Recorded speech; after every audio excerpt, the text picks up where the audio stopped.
Giờ chia tay lần cuối gượng cười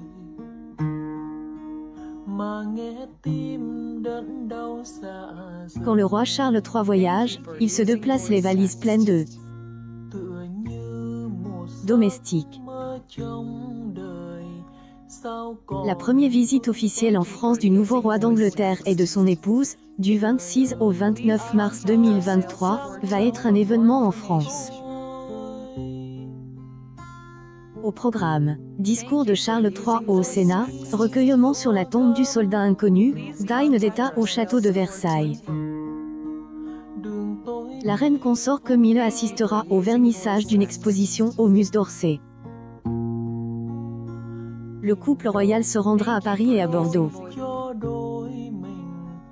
Pour son séjour parisien, Charles III dormira à l'ambassade de Grande-Bretagne située dans la prestigieuse rue du Faubourg Saint-Honoré, près de l'Élysée. Charles et Camille viendront accompagnés de 40 domestiques, affirme le magazine Gala.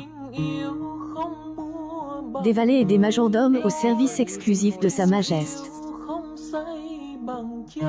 Un style de vie qu'a toujours connu Charles III. Kevin Guillot du site monarchiebritannique.com explique à Gala. Charles III a un style de vie très britannique, très aristocratique, alors que la souveraine était plus simple, plus bourgeoise. De son vivant, la monarque s'agaçait que son fils n'arrive avec plus de domestiques qu'elle quand ils allaient à Belmore ou Sandringham. Mais que peuvent donc faire tous ces domestiques auprès du roi? Des tâches qui peuvent nous paraître dérisoires voire inutiles. Le pyjama de Charles III repasse tous les matins. Ses lacets de chaussures sont repasse. La température de son bain doit être à une température bien précise. Le dentifrice qui est étalé sur sa brosse à dents, il ne le fait pas lui-même, ne doit pas dépasser 2 cm. Ces details ont été révélés dans le passe par l'ancien majordome de la princesse Diana Paul Burrell.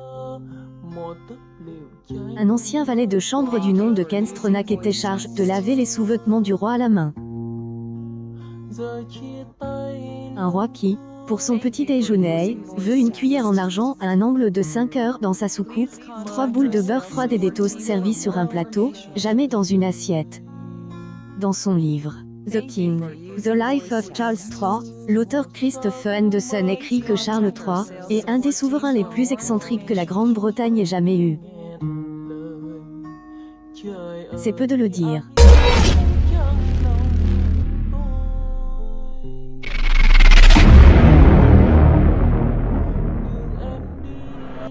gấm